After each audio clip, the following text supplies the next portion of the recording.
Bună ziua from Romania, kamusta kayo? At magandang araw sa ating lahat. Ngayong araw ko na pala itatanim itong tulips na nabili ko sa my store.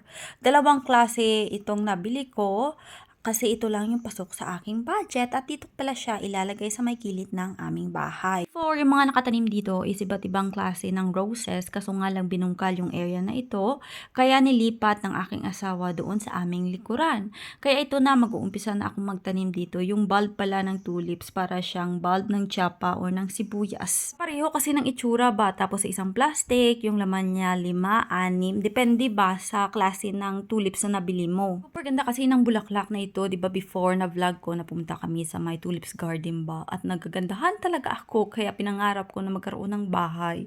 At of course, magtatanim din ako ng sarili kong bulaklak dito para hindi na ako pupunta-punta pa sa mga garden ba.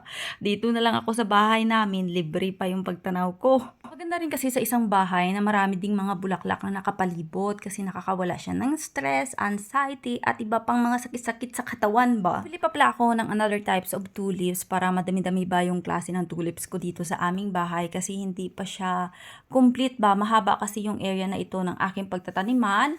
Tapos maglalagay din ako ng roses doon malapit sa aming gate para naman maganda ba siya. Tapos bibili rin ako ng braduts or ng pine tree para tuwing Christmas lalagyan ko siya ng di baterya na Christmas lights para ma-feel talaga yung Christmas. Pero dito kasi sa Romania, nag-uumpisa talaga silang mag-decorate ng kanilang Christmas tree December talaga.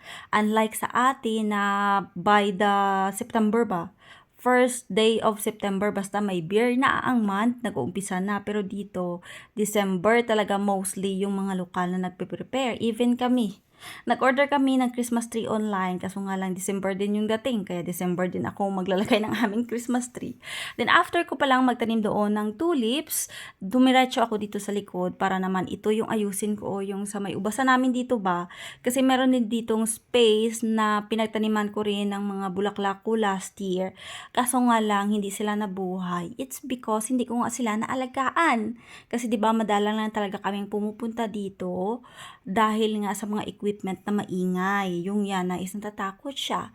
Pero ngayon dahil nandito na kami sa aming bahay, so maaalagaan ko na talaga yung aking mga tanum, mga bulaklak at mga gulayan in the future. Pero for now, maglilinis muna ako dito kasi napakadaming dahon ng ubas na nagkalagasan. Ewan ko ba kung kailan maluluto yung ubas namin kasi hanggang ngayon, hindi pa talaga siya violet na violet ba. Gagawin ko sana siyang wine and of course, dulcetsa or jam. Tapos yan na nga yung pinaglalagyan ko ng aking basura at tinanggal ko rin para naman ilalagay ko siya doon sa aming basurahan kasi tomorrow is basura day. Mabuti na nga lang tulog yung aking mag-ama kaya ito, nagawa ko yung mga gusto kong gawin.